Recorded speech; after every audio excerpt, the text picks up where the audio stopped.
Your dog knows, not in the way you tell them, not through the words you say or the treats you give or the walks you take together. They know in a way that goes deeper than any of that, in a way that lives in their nervous system and shows itself in the quietest, most unremarkable moments of your ordinary days together.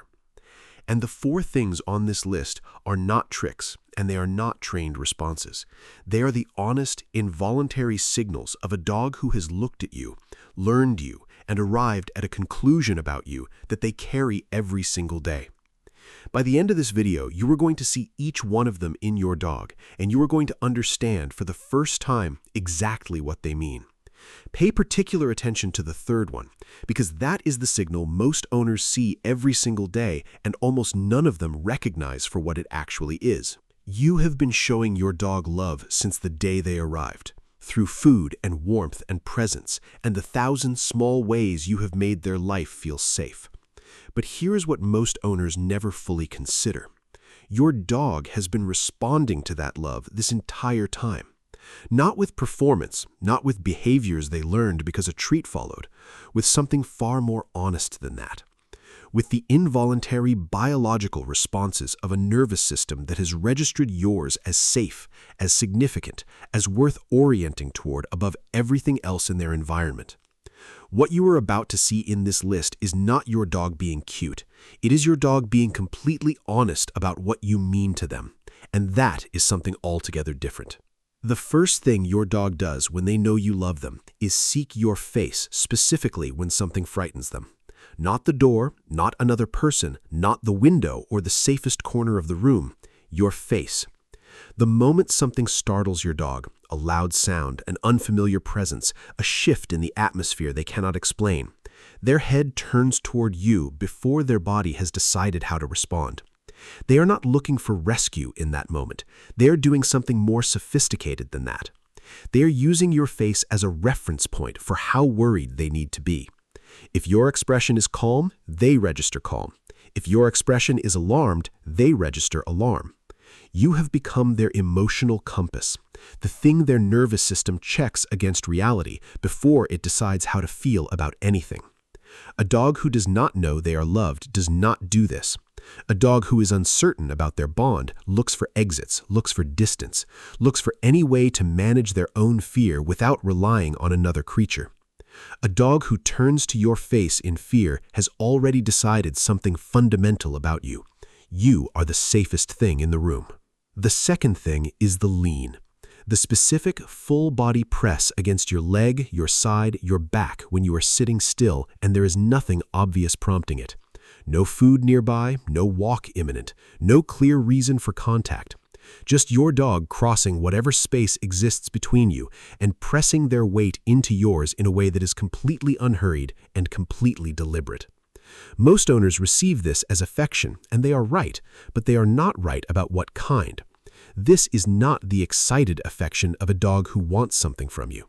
This is the settled, calm, deeply bonded affection of a dog using your physical presence as a regulation tool. Their nervous system has identified your proximity as its most reliable source of calm. The lean is not asking for anything, it is communicating something.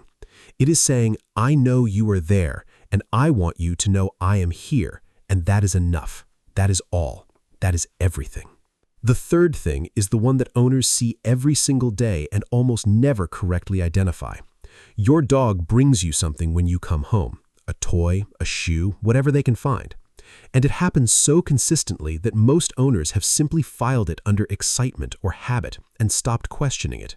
But this behavior has a specific function that researchers who study canine greeting behavior have confirmed, and it changes what the homecoming means entirely. A dog who is overwhelmed by the intensity of their own joy at your return, who has spent hours in the quiet of a house that does not feel complete without you in it, uses the act of carrying something to regulate the emotion that floods their system the moment you walk through the door. The object is not a gift, it is a self-regulation tool. They are not bringing you something. They are managing their own overwhelm through the physical act of carrying, channeling a feeling so large it needs somewhere to go into something their body can hold.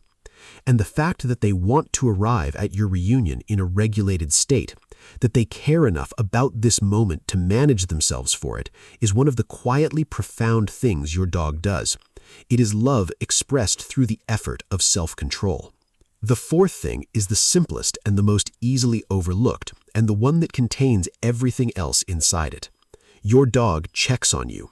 Not when they need something, not at feeding time or walk time, or when they hear an interesting sound outside. In the middle of doing completely unrelated to you, sleeping, watching the room, resting in their spot, they will lift their head, find you with their eyes, confirm that you are there, and go back to what they were doing. The whole thing takes 3 seconds. Most owners never even notice it happening. But it happens throughout the day more consistently than almost any other behavior your dog produces. And what it communicates is something that requires no science and no complexity to understand. They think about you even when they don't need anything from you. They check on you the way you check on the people you love most, not because something prompted it, not because a need arose, but because you are always somewhere in the background of their awareness, and making sure you are still there is simply something they do. That is not habit. That is not training. That is a dog who knows they are loved and loves you back in the only language available to them, with their attention, their presence, and 3 seconds of their day given freely and insistently to make sure you are still there. Leave a comment below and tell me which one of these your dog does most and whether you saw it differently after hearing what it actually means. Everything in this community gets read. And if this changed the way you see the quiet, ordinary moments you share with your dog, hit subscribe because the next video goes into 4 things your dog needs from you every single day that most owners never think to give. That one is worth showing up for.